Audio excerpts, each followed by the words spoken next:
प्रदोष के बाद की बिल्कुल लगी हुई पीठ से जो शिवरात्रि होती है, वो शिवरात्रि अगर उस शिवरात्रि का व्रत, साधना, तप, भजन संसार का मनुष्य कर लेता है तो जिंदगी में उसने कोई व्रत किए ना किए हों, अगर एक व्रत शिवरात्रि का, प्रदोष की पीठ से लगी हुई शिवरात्रि का अगर कर लेता है तो उसको पूरे जीवन के व्रत का पुण्य फल प्राप्त हो।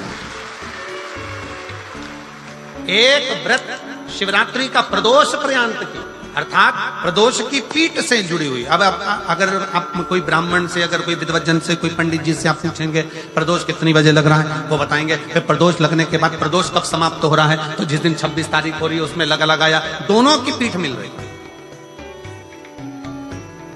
दोनों।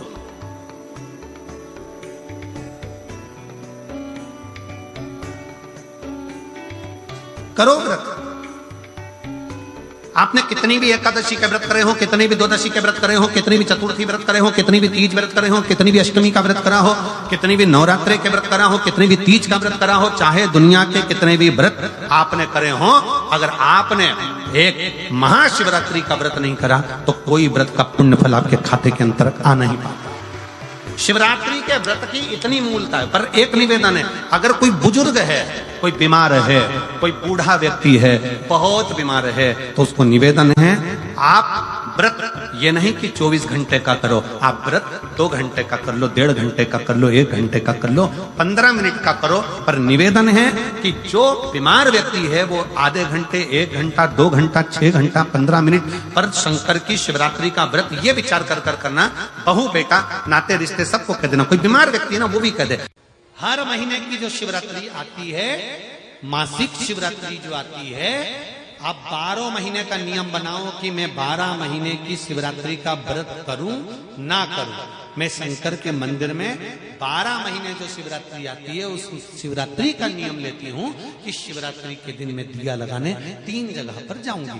पहला, बोलते जाओ जम के, बेलपत्री के नीचे। दूसरा, शंकर भगवान के मंदिर में या शिव मंदिर की चौखट पर।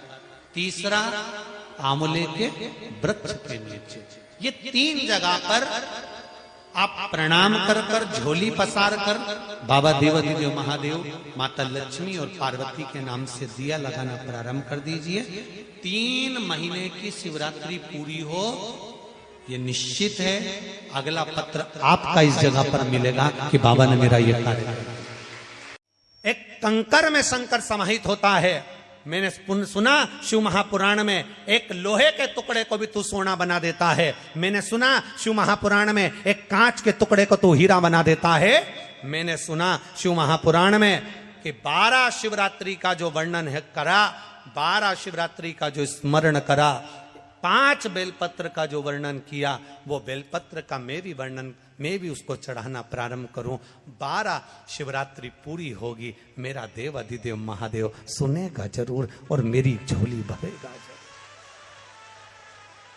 अब इसमें एक नियम भारी है, वो नियम का स्मरण करना कि नियम कैसा चाहिए। आप कर्जे में हो गए, परेशान हो गए, टेंशन में आ गए, जिंदगी बेकार सी लग रही है, निवेदन है मेहनत करना। जो काम को कर रहे हो, जो दुकान लगा रहे हो, जो कार्य कर रहे हो, ठेला चला रहे हो, ऑटो चला रहे हो, चलाते रहो, पर उसके साथ में बाबा पर भरोसा रखो। इसमें एक नियम भारी है। कौन सा नियम?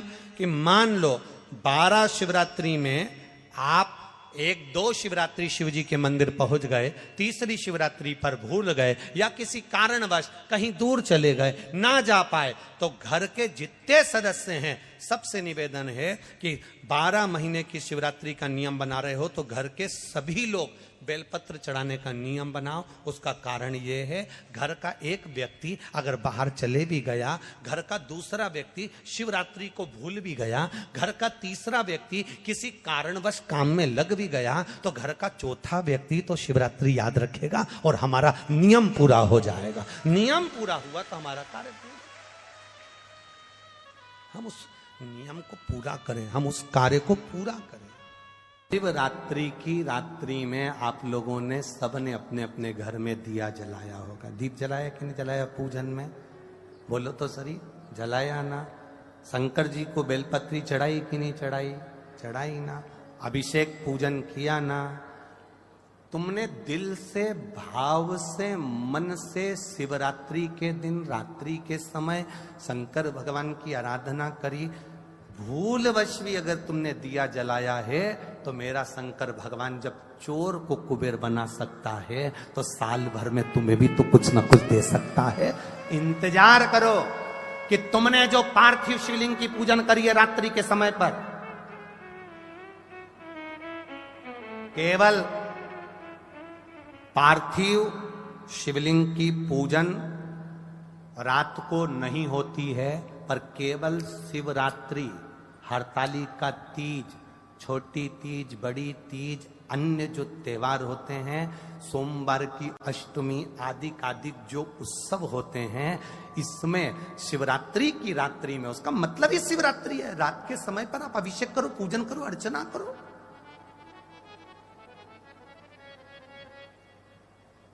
उसका काम शिवरात्रि, रात भर आराधना करिए, रात भर अर्चना करिए।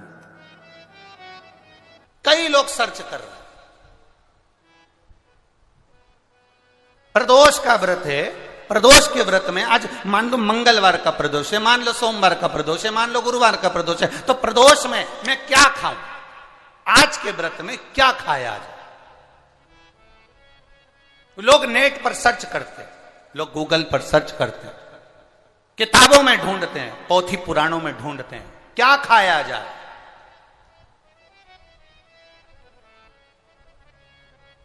हम क्या खाएं जिससे भगवान हमारे व्रत को स्वीकार करे और हमारे व्रत को स्वीकार करे और हमें दर्शन दे। हम क्या खाएं?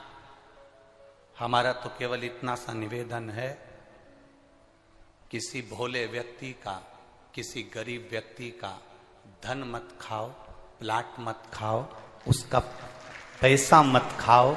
अगर तुमने उसका प्लाट नहीं खाया, उसका पैसा नहीं खाया, उस गरीब व्यक्ति का, उस भोले व्यक्ति को तुमने धोखा देकर कुछ अगर खा लिया, तो समझ लो कि भगवान तुम्हें माफ नहीं करेगा। तुम कुछ खाओ चाहे मत खाओ, पर किसी सीधे, किसी भोले और किसी गरीब व्यक्ति का हक मत खाओ, तुम्हें व्रत का फल मिल जाए, तुम्हें व्रत का फल प्राप्त हो जाएगा। लक्ष्मी जी ने बेलपत्र के वृक्ष के नीचे साधना करना प्रारंभ करा। जैसे ही मां लक्ष्मी ने बेलपत्र के वृक्ष के नीचे साधना करना प्रारंभ करा, तो देवाधिदेव महादेव कुछ ही समय में, प्रदोष काल के समय पर, लक्ष्मी जी के सामने शंकर भगवान प्रकट हुए। शिवजी ने पूछा, लक्ष्मी तुम्हें क्या चाहिए? लक्ष्मी जी कहती हैं, मेरी ये अश्व की योनि, मुझे अश्वी बनना पड़ा, घोड़ी बनना पड़ा, इस अश्व की योनि से मैं मुक्त हूं। पर प्रभु, इस अश्व की योनि से मुक्त तो हूं, पर मेरे प्रभु ने मुझे घोड़ी बनाया है, अश्व बनाया है। मैं चाहती हूं मेरे नारायण मुझे इसी घोड़ी की योनि में, अश्वी की योनि में प्राप्त करें। इस घोड़ी की योनि में, इस अश्वी की योनि में मेरे स्वामी, मेरे नारायण मुझे प्राप्त। ठीक है, भगवान भोलेनाथ जी ने कहा, आप चिंता ना करें, जिस प्रदोष काल में आप बेलपत्री के वृक्ष के नीचे आती हो,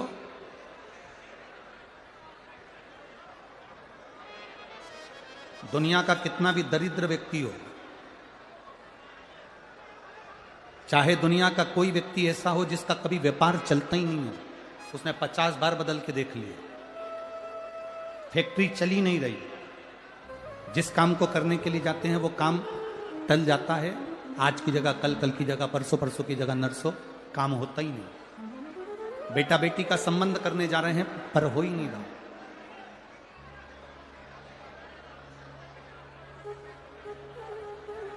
कितना भी दरिद्र से दरिद्र व्यक्ति, कितना भी दीन से दीन व्यक्ति हो, एक नियम वो अगर अपनी जिंदगी में बना ले, प्रदोष काल में, प्रदोष के समय पर बेलपत्री के वृक्ष के नीचे एक बार जाकर नमन करना और प्रदोष काल में शंकर भगवान के मंदिर में दिया लगाना। ये दो चीजें अगर वो 3 महीना भी लगातार कर ले तो उसके जीवन में कभी कोई समस्या आ ही नहीं सकती, कोई दुख आ ही नहीं सकता। एक नियम बना, जैसे जिस नारी को, जिस पुरुष को, जिस बच्चे को, जिस बड़े को चर्म रोग हो जाता है, चमड़ी सफेद पड़ने लगती है, जब चमड़ी सफेद पड़ने लगती है, चर्म रोग जैसा जब हो जाता है या चर्म रोग उसको घेरने लगता है, चमड़ी जब सफेद पड़ने लगे या चमड़ी काली पड़ने लगे या चर्म रोग सोराइसिस जैसी बीमारी तक के लिए है।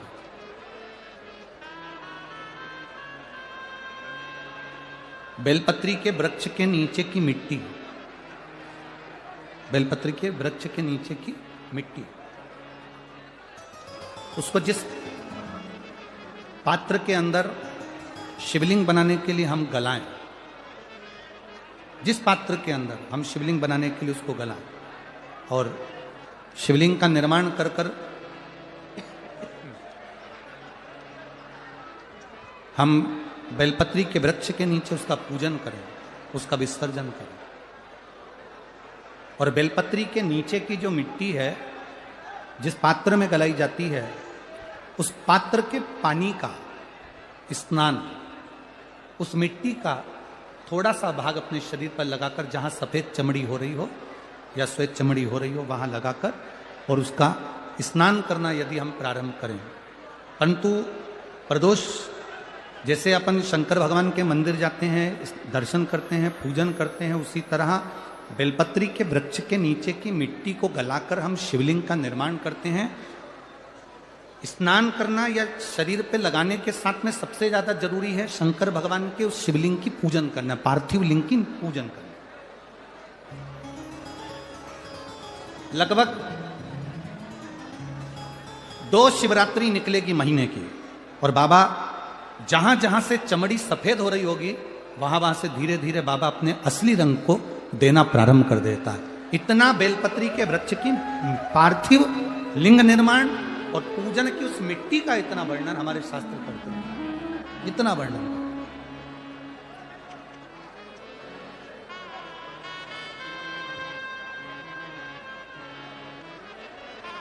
शिव कथा कह रहे,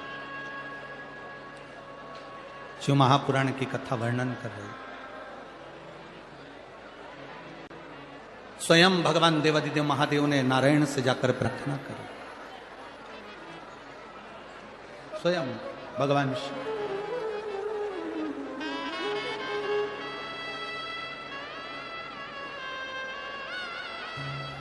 शंभु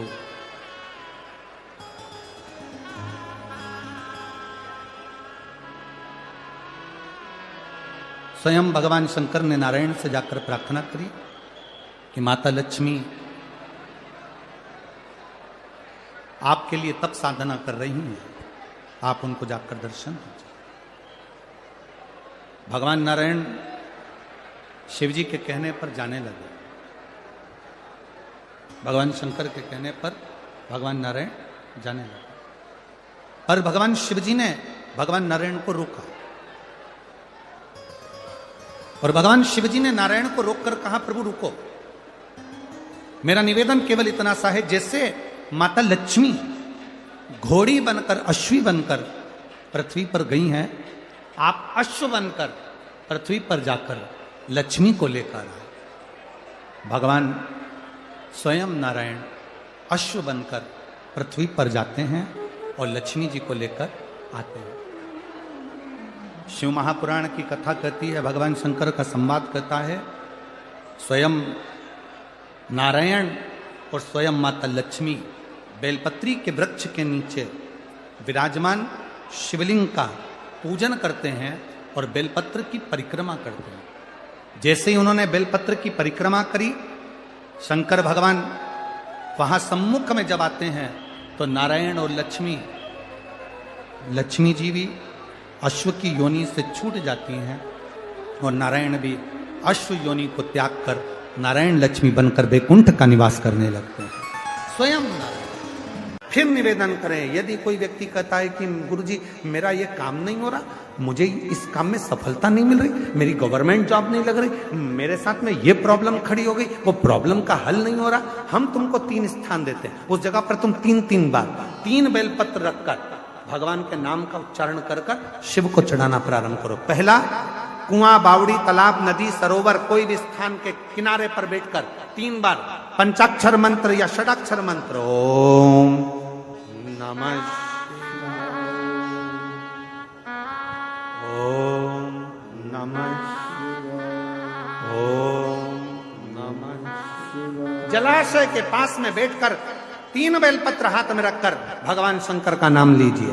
दूसरा स्थान, बेलपत्री का पेड़ का नीचे या शमी के वृक्ष के नीचे या बट वृक्ष के नीचे या पीपल वृक्ष के नीचे या आंवले वृक्ष के नीचे बैठकर भगवान शंकर के नाम का उच्चारण 3 बार करिए। तीसरा, शिव का कोई मंदिर जो जलाशय के करीब में हो, वहां बैठकर शिव नाम का उच्चारण, या कहीं कथा हो रही हो, सत्संग हो रहा हो, वहां 3 बार बैठकर 3 बेलपत्र हाथ में रखकर शिव नाम का उच्चारण कर कर ये तीनों बेलपत्री को 9 पत्री हो गई। कितनी पत्री हो गई?